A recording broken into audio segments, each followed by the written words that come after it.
Halo, Assalamualaikum warahmatullahi wabarakatuh. Mudah-mudahan pada sehat selalu lahir dan batinnya. Untuk kali ini kita akan membahas tentang fungsi. Di sebelumnya kita sudah membahas tentang relasi, di mana relasi merupakan hubungan antar satu elemen di satu himpunan dengan elemen di himpunan yang lainnya. Pada relasi kemarin, sah-sah saja jika elemen di sebuah himpunan itu memiliki lebih dari satu pasangan. Dan elemen di satu himpunan bahkan ada yang tidak dipasangkan dengan elemen yang lainnya. Contoh misalkan data nasabah dihubungkan dengan nomor rekeningnya. Bisa jadi berarti satu nasabah memiliki satu nomor rekening, bisa jadi satu nasabah memiliki lebih dari satu nomor rekening. Itu dikatakan sebagai sebuah relasi. Nah, begitupun dengan pertemanan. Misalkan seseorang atau misalkan mahasiswa di satu kelas berhubungan atau berteman dengan mahasiswa di kelas yang lainnya. Bisa jadi temannya hanya satu, bisa jadi temannya ada beberapa, dan bisa jadi juga ada mahasiswa di satu kelas yang tidak memiliki teman di kelas yang lainnya. Namun, apabila relasinya itu adalah relasi khusus, pertemanannya itu ada pertemanan yang khusus, yang sudah mengarah misalkan pada jenjang pernikahan, maka berarti pertemanan yang khususnya itu otomatis hanya satu, ya, tidak lebih gitu. Nah, relasi khusus di mana setiap elemen di suatu himpunan dipasangkan tepat dengan satu elemen di himpunan yang lain, maka itu disebut dengan fungsi. Fungsi ini banyak sekali penerapannya, apalagi dalam dunia informatika. Ya. Contohnya, misalkan dalam proses pengolahan data, maka otomatis waktu itu ditentukan oleh jumlah data yang akan diolah. Semakin banyak data yang diolah, maka waktu yang dibutuhkannya itu akan semakin lama.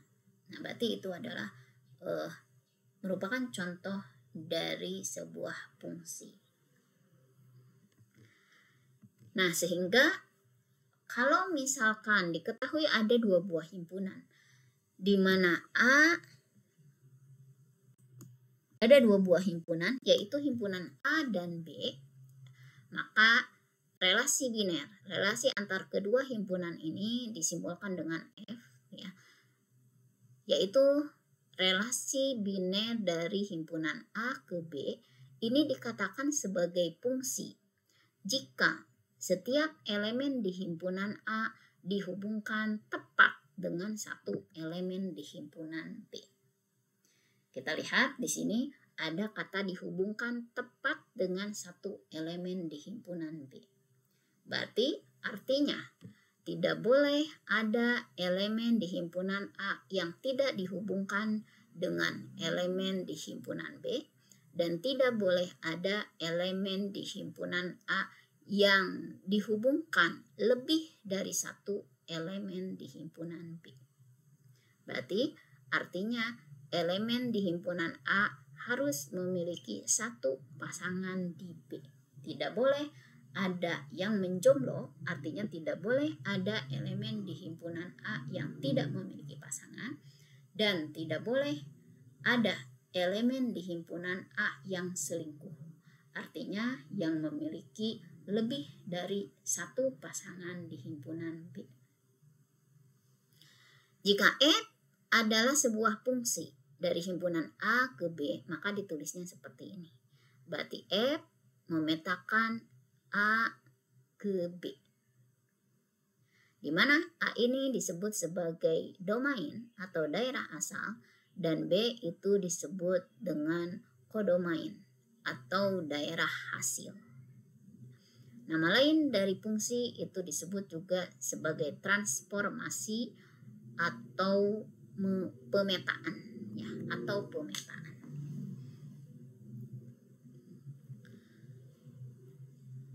Penulisan seperti ini berarti F memetakan atau F menghubungkan A dengan B. Ini jika A itu adalah elemen dari himpunan A dan B itu adalah elemen dari himpunan B. Berarti artinya F menghubungkan A yang merupakan elemen di himpunan A dengan B yang merupakan elemen di himpunan B.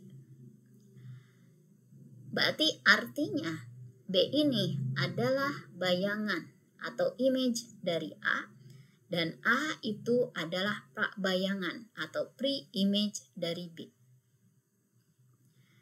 Dan himpunan yang berisi semua nilai pemetaan F disebut dengan jelajah atau rank dari F. Berarti artinya elemen-elemen di himpunan B yang menjadi pasangan elemen di himpunan A itu disebut dengan jelajah atau yang disebut dengan rank. Berarti artinya jelajah itu merupakan himpunan bagian dari himpunan B. Bisa jadi jelajah itu adalah seluruh elemen di himpunan B atau kita sebut himpunan B, atau bisa jadi hanya beberapa elemen di himpunan B yang merupakan jelajahnya atau kita sebut sebagai himpunan bagian dari himpunan B. Nah, ini adalah salah satu contoh pemetaan ya, kita buat dalam diagram panah seperti ini. Berarti A ini adalah domain, B itu adalah kodomain, A itu adalah elemen dari himpunan A dan B adalah elemen dari himpunan B, dan F itu memetakan A terhadap B. Berarti ranknya mana? Ranknya apa ya? Ranknya itu adalah B. Karena di B itu hanya ada satu elemen yaitu B, maka berarti ranknya itu atau jelajahnya itu adalah himpunan B. Nah, tadi sudah dikatakan bahwa fungsi itu adalah relasi yang khusus. Kenapa merupakan relasi yang khusus? Karena setiap elemen dari himpunan A harus digunakan oleh prosedur atau kaidah yang mendefinisikan F. Yaitu tadi, karena setiap elemen di himpunan A itu harus memiliki tepat satu pasangan di himpunan B. Tidak boleh ada elemen di A yang menjomblo, yang tidak memiliki pasangan, dan tidak boleh ada elemen di himpunan A yang selingkuh, artinya yang memiliki lebih dari satu pasangan.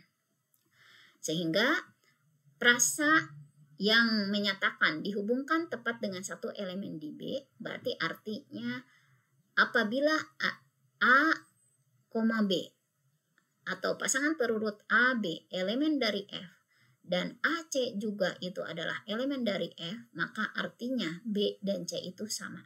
Karena A itu harus memiliki tepat satu pasangan di B.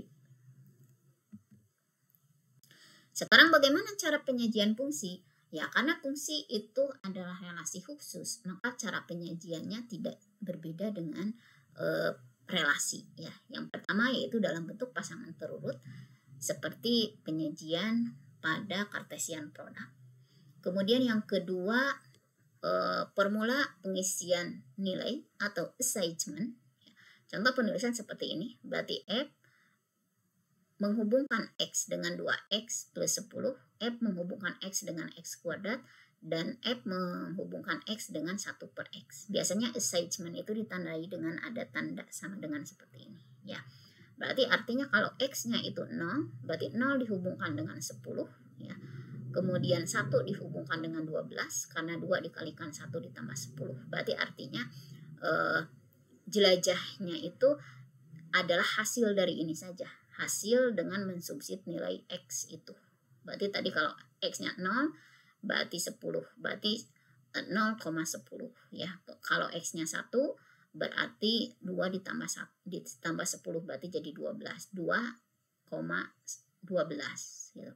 Kalau 1,12 ya. Kalau X-nya 2 berarti jadi 2,14 begitu seterusnya. Ya, ini juga sama. Berarti kalau X-nya 0, maka 0 dihubungkan dengan 0. Kalau X-nya 1, 1 dihubungkan dengan 1. Kalau X-nya 2, berarti 2 dihubungkan dengan 4, dan seterusnya. Ini juga sama. Berarti kalau X-nya 1 dihubungkan dengan 1. Kalau X-nya 2 dihubungkan dengan setengah. Kalau X-nya 3 dihubungkan dengan 1/4, dan seterusnya. Ya. Kemudian, jika daerah asal dan daerah hasil tidak dinyatakan secara spesifik, maka diasumsikan sebagai R, ya. Sehingga F itu merupakan pasangan terurut yang elemennya adalah X, X2, di mana X dan X2 itu adalah elemen dari R. Yang ketiga, cara penyajian atau representasi fungsi itu yaitu dengan menggunakan kata-kata. Contoh, misalkan setiap mahasiswa dipetakan dengan mata kuliah yang dikontraknya. Atau misalkan F adalah sebuah fungsi yang memetakan jumlah bit 1 di dalam suatu string biner. Yang keempat, dengan menggunakan kode program atau source code. Ya, ini nyambung dengan mata kuliah algoritma dan pemrograman. Ya. Di dalam algoritma dan pemrograman, kita mengenal untuk subprogram itu ada yang disebut dengan fungsi, ada yang disebut dengan prosedur. Ya. Untuk fungsi memiliki input dan tidak memiliki output, tapi outputnya itu berupa return value. Ya. Ini contoh menggunakan bahasa pemrograman Pascal. Ya. Misalkan nama fungsinya itu atau fungsi ini digunakan untuk menghitung nilai mutlak dari X. Ya. Sehingga berarti kita tulis function, karena ini subprogramnya merupakan sebuah fungsi, berarti mengembalikan nilai. Nama fungsinya kita tulis aja misalkan ABS, berarti absolute, ya, singkatan dari absolute. Kemudian dalam sebuah fungsi itu ada inputnya, kita tuliskan variabelnya itu misalkan adalah X dan tipe datanya itu adalah integer. Ya. Dan return value-nya juga tipe datanya itu adalah bilangan bulat juga atau integer juga. Jika X kurang dari 0, then ABS, isi ABS dengan min X. Jika X kurang dari 0, maka isi ABS itu variabel ABS dengan min X. Tetapi jika X tidak lebih kecil dari 0, maka isi ABS itu dengan X. Sehingga di sini kalau misalkan X itu adalah min 2, ya. Kalau misalkan X-nya itu adalah min 2, berarti ke sini aja. Min 2 lebih kecil dari 0. Betul. Kalau betul berarti akan dilakukan perintah yang ada di bawahnya. Berarti ABS itu sama dengan min dari min 2. Ya, berarti min dikalikan min 2. Berarti ABS akan berisi angka 2. Ya, angka 2. Tetapi kalau X-nya itu adalah 2. Ya, kalau X-nya itu adalah 2, misalkan seperti ini. Nah, berarti kita lihat bahwa X itu tidak lebih kecil dari 0. Berarti ini tidak terpenuhi kondisinya. Maka otomatis akan dikerjakan perintah yang ada di else. Berarti ABS akan diisi dengan angka 2. Berarti artinya berapapun nilai X, mau positif mau negatif, maka return value dari fungsi ini akan menghasilkan sebuah angka, ya, atau yang tadi menghasilkan nilai absolut dari X itu sendiri.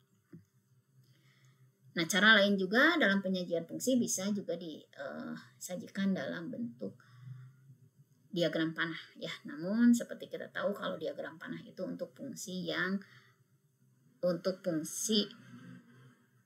menghubungkan elemen himpunannya yang itu tidak begitu banyak. Sekarang bagaimana kalau ada seperti ini? Misalkan diketahui sebuah relasi, kita kasih nama relasinya itu adalah F. Yang pasangan terurutnya itu 1 dipasangkan dengan U, 2 dipasangkan dengan V, 3 dipasangkan dengan W. Dari himpunan A yang elemennya 1, 2, 3, ke himpunan B yang elemennya adalah U, P, dan W. Apakah merupakan fungsi dari A ke B? Nah, untuk mengecek apakah merupakan fungsi dari A ke B, berarti kita lihat saja di domainnya. Di himpunan A itu terdiri dari 3 elemen, yaitu 1, 2, 3. Berarti kita harus cek apakah betul 1, 2, dan 3 itu memiliki pasangan tepat satu pasangan saja di B. Berarti artinya tidak ada elemen di A yang selingkuh dan tidak ada elemen di A yang menjomblo. Berarti cirinya kalau dalam pasangan terurut di sini, masing-masing angka 1, 2, 3 itu harus ada dan masing-masing harus ditemukan satu kali. Kalau ada elemen di A ini yang tidak ditemukan, berarti artinya ada elemen di A yang menjomblo. Dan kalau ada elemen di A itu yang ditulisnya 2 kali di sini, ya ditulisnya 2 kali di sini, berarti artinya ada elemen di A yang selingkuh. Berarti kalau ditemukan seperti itu, artinya ini bukan merupakan fungsi. Nah, kita cek di sini bahwa angka 1 ada hanya 1, angka 2 juga ada hanya 1, dan angka 3 juga ada hanya 1. Berarti artinya setiap elemen di A, yaitu angka 1, 2, 3 itu memiliki tepat satu pasangan di B. Berarti kita bisa katakan F ini adalah sebuah fungsi. Untuk menguatkan kita coba misalkan buat dalam bentuk diagram panah seperti ini, ya. Berarti kita lihat sesuai dengan pasangan terurutnya ini, ya, bahwa 1 itu dipasangkan dengan U, ya. Kita lihat ini 1 dipasangkan dengan U, 1 dipasangkan dengan U, 2 dipasangkan dengan V, dan 3 dipasangkan dengan W. Berarti kita lihat di sini setiap elemen di A memiliki tepat satu pasangan karena hanya ada satu garis saja dari masing-masing elemen. Berarti artinya tidak ada elemen di A yang selingkuh dan tidak ada elemen di A yang menjomblo. Ya. Berarti ini adalah sebuah fungsi. Nah, sekarang F memetakan angka 1 dengan apa? Menghubungkan angka 1 dengan apa? Berarti kita lihat F menghubungkan angka 1 dengan U, F menghubungkan angka 2 dengan V, dan F menghubungkan angka 3 dengan W. Berarti kita bisa tulis di sini ini U, ini V, dan W. Ya. Jelajah dari F apa? Jelajah dari F kita bisa tulis himpunan B. Berarti adalah himpunan B. Kenapa himpunan B? Karena setiap elemen di B itu merupakan bayangan dari elemen di A. Atau kita juga bisa tulis, ya, bisa tulis seperti ini, ya, dalam kurung U, V, dan W. Nah, bisa tulis seperti ini. Sekarang bagaimana kalau seperti ini? Ya, F itu memetakan atau menghubungkan 1 dengan U, 2 dengan U, dan 3 dengan V. Ya, apakah ini sebuah fungsi atau bukan? Berarti caranya sama seperti tadi. Kita lihat angka 1 ada hanya 1, angka 2 ada hanya 1, angka 3 juga ada hanya 1. Berarti tidak ada elemen di A yang menjomblo dan yang selingkuh. Berarti ini adalah sebuah fungsi. Kita misalkan buat diagram panahnya, berarti kita lihat di sini bahwa setiap elemen di A itu memiliki tepat satu pasangan di B. Ya, tidak peduli apakah pasangannya ada yang sama, naksir yang sama atau tidak, ya. Yang jelas masing-masing itu hanya ada satu garis saja. Berarti tidak ada yang menjomblo, tidak ada yang selingkuh. Maka berarti ini adalah sebuah fungsi. Ya. Sekarang bedanya di sini berarti F itu memasangkan 1 dengan U, ya. F itu menghubungkan 2 dengan U juga, dan F menghubungkan 3 dengan dengan V, ya. Iya betul. 3 dipasangkan dengan V, ya. Berarti jelajahnya apa? Jelajahnya berarti bukan himpunan B lagi karena merupakan himpunan bagian dari himpunan B. Berarti jelajahnya kita tulis di sini adalah U dan P, yaitu elemen-elemen yang merupakan bayangan dari A saja. Elemen-elemen di himpunan B yang merupakan bayangan dari elemen di himpunan A. Sekarang bagaimana kalau seperti ini? Berarti F itu adalah sebuah relasi biner yang menghubungkan himpunan A elemennya 1, 2, 3, 4 dengan himpunan B, U, V, dan W. Ya. Apakah ini sebuah fungsi atau bukan? Berarti sama seperti tadi kita cek. Di sini ada angka 1, hanya ada 1, ada angka 2, hanya ada 1 juga, ada angka 3, hanya 1 juga. Ya. Tetapi tidak ada angka 4. Ya. Di sini angka 4 tidak ada. Berarti artinya 4 itu menjomblo. Karena ada yang menjomblo di A, maka berarti ini bukan fungsi. Ya, kita cek dengan diagram panah. 4 itu menjomblo, maka bukan fungsi, tapi sebuah relasi. Sekarang bagaimana kalau ini? Ya, ini juga sama, ya. Yang ini juga sama. Berarti kita lihat di A itu elemennya 1, 2, dan 3, ya. F-nya, pasangan perurutnya 1 dihubungkan dengan U, 1 dihubungkan dengan V, 2 dipasangkan dengan V, dan 3 dipasangkan dengan P. Berarti kita cek 1 itu ternyata ada 2. Berarti angka 1-nya 2. Berarti angka 1 itu selingkuh. Ya, maka berarti bukan fungsi. Karena angka 1 selingkuh, memiliki lebih dari 1 pasangan. Kita cek dengan diagram panah, ternyata betul 1 itu selingkuh. Gitu. Karena ada 2 garis dari angka 1 ini. Ya, ini dan ini. Berarti ini bukan sebuah fungsi, tapi sebuah relasi. Sekarang bagaimana kalau yang ini? Ya, yang ini juga sama. Berarti F itu adalah sebuah relasi yang menghubungkan himpunan bilangan bulat dengan himpunan bilangan bulat, ya, yang difungsikan atau dengan persamaan F memetakan X terhadap X kuadrat, ya. Betul tidak bahwa daerah asal dan daerah hasil adalah himpunan bulat, tapi jelajahnya itu adalah bilangan bulat tak negatif. Berarti kita cek saja, ini adalah X, ini adalah X kuadratnya, ya. Ini adalah elemen-elemen di domain, ini adalah rangnya atau jelajahnya. Berarti karena ini bilangan bulat, kita ambil bilangan yang negatif, 0 dan positif, ya. Misal kita ambil dari min 2, kemudian min 1, 0, 1, dan 2. Ya. Berarti kita tinggal masukkan ke sini saja. Ketika X min 2, maka min 2 dikuadratkan itu 4. Ketika X min 1, maka min 1 dikuadratkan adalah 1. Ketika X-nya 0, maka 0 dikuadratkan itu adalah 0. Ketika X-nya 1 dikuadratkan itu adalah 1. Ketika 2 dikuadratkan hasilnya adalah 4.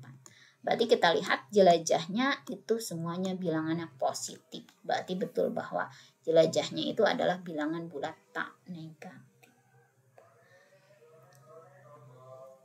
Sekarang bagaimana kalau ada seperti ini? Setiap mahasiswa dipetakan terhadap NIM-nya. Gitu ya. Berarti untuk mengecek apakah ini sebuah fungsi atau bukan, kita tinggal lihat saja. Ada tidak mahasiswa yang tidak memiliki NIM? Tidak ada. Ya, setiap mahasiswa pasti memiliki NIM.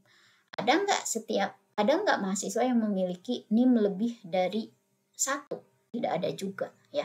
Berarti tidak ada mahasiswa yang menjomblo terhadap NIM dan tidak ada mahasiswa yang menjomblo terhadap yang selingkuh terhadap NIM-nya juga. Sehingga berarti yang pertama ini adalah fungsi. Yang kedua, setiap mahasiswa dihubungkan dengan nomor HP-nya. Berarti bisa jadi ada mahasiswa yang tidak memiliki HP sehingga tidak memiliki nomor HP, ya. Bisa jadi juga ada mahasiswa yang memiliki nomor HP lebih dari 1. Berarti artinya selingkuh terhadap nomor HP-nya. Berarti bisa jadi ada yang menjomblo, bisa jadi ada yang selingkuh terhadap nomor HP-nya, maka berarti ini bukan fungsi. Setiap mahasiswa dipetakan dengan dosen walinya. Ya, seperti yang kita tahu, setiap mahasiswa itu pasti memiliki 1 dosen wali. Tidak ada mahasiswa yang tidak memiliki dosen wali dan tidak ada mahasiswa yang memiliki lebih dari 1 dosen wali. Ya, berarti yang nomor 3 itu adalah sebuah fungsi. Sedangkan setiap mahasiswa dipetakan dengan anaknya. Ya, bisa jadi ada mahasiswa yang belum menikah sehingga otomatis tidak memiliki anak. Ya. Bisa jadi juga ada mahasiswa yang sudah menikah namun belum dipercaya memiliki anak. Dan bisa jadi ada mahasiswa yang sudah menikah dan memiliki anak lebih dari satu. Ya, berarti tadi bisa jadi ada yang menjomblo, ya bisa jadi juga ada yang selingkuh karena anaknya lebih dari satu, ya sehingga yang nomor 4 itu bukan fungsi juga. Nah itu saja yang dapat disampaikan, mudah-mudahan ada yang bermanfaat. Mohon maaf apabila ada salah-salah kata. Sekian, terima kasih. Wassalamualaikum warahmatullahi wabarakatuh.